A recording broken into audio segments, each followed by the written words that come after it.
It's been almost 25 years since Detective Conan's first release, with 23 movies that were published during that time. But because these movies slowly went from being reasoning-based to becoming more action-based, the Detective Boys have now turned into the Avengers. The new Detective Conan movies should change their titles to The Final Destination of My Everyday GTA Life. Anyways, after watching all 23 Detective Conan movies, I'm gonna tell you guys my thoughts and feelings towards them.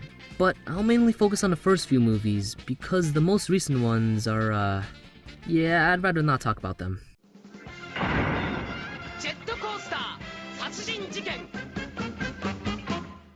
So first, let's begin with my favorite Detective Conan movie, The Phantom of Baker Street. If you were to ask 10 people who are Conan fans, out of the 10, at least 6 of them will agree that this is one of the classics when it comes to the Conan movies. First, the reason this movie got such high praise was because of its unique and fresh VR idea at the time, in which they made the characters go into a different time period. In 2002, this type of idea was kind of a bold innovation, especially the stage of this film being set in the same place as Sherlock Holmes.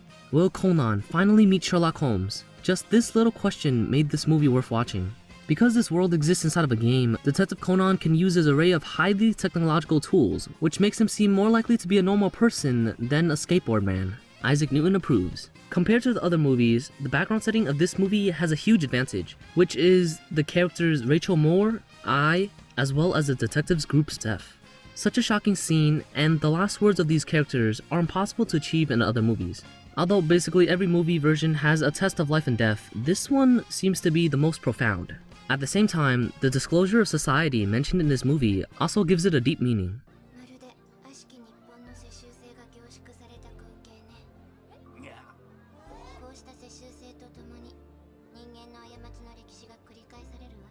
The main conflict in this movie is based on the blood relationship. The reason why Noah's Ark detained all of the kids into the game, and the reason for killing people is all because of blood relationship, satirizing the corrupt Japanese government.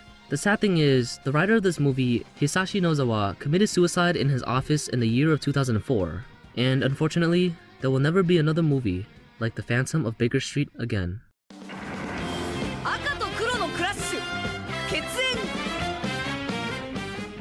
If we're talking about which movie can give me the most surprises and the feels, it would definitely have to be Countdown to Heaven. This is the first time that the Black organization appeared in the movie series. Every character design is useful and excellent, as well as their personalities being the same as they were in the TV series. Although the reasons for killing are a little bit exaggerated, the artist's dedication is also understandable. This movie also has the best ending plot. It is the heart and soul of the movie. It is everything that we love in the Conan series amplified many times. It uses every available plot device to the fullest, be it Rand's karate, or Dr. Egasa's gadgets, or the Black Organization's abilities. Not to mention, the plot borrows several things from the main series, and hence basic knowledge of the backstories of important characters is recommended. Each character has their own shining moments, and nothing about them is wasted, as well as everything conforming to the laws of physics. And ironically, a few months after this movie was published, the 9/11 incident occurred.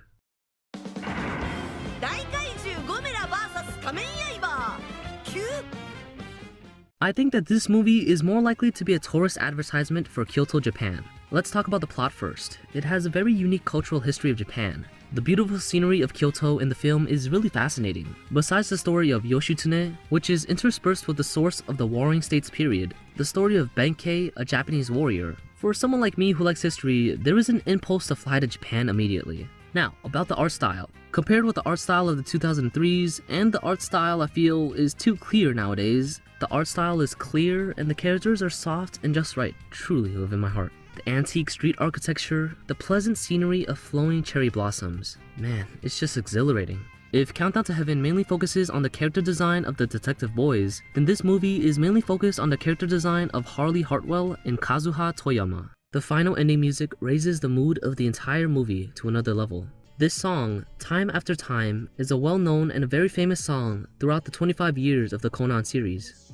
Okay, that was pretty much the top 3 Conan movies in my heart. Their positives are very obvious, and they don't have too many plot holes. The other movies aren't as good as they are, but there's still a lot of positive points that are worth mentioning, especially in the first 10 movies, like the movie Strategy Above the Deaths. The plot in the movie Strategy Above the Deaths returns to Conan's classic style of inferring. The case is the most brilliant one after the movie Captured in Her Eyes, and it is also one of the most complicated of the first 9 works. The alibis and the design of the case are very subtle and innovative. It's just that the movie's rhythm is a little too stable. The whole movie lacks any surprising parts to attract the viewer's attention. Coupled with deliberately weakened action, disaster elements, and a stylized plot preparation in advance, the movie may seem a little bland. The ending bracelet plot is even more deliberate, and there's a serious illusion of adding to the snake. Another highlight of this film is that for the first time, Conan's reasoning deviates, and the reasoning and the climax of the third act are given to characters other than Conan. This is very rare in Conan's highly personal heroic work.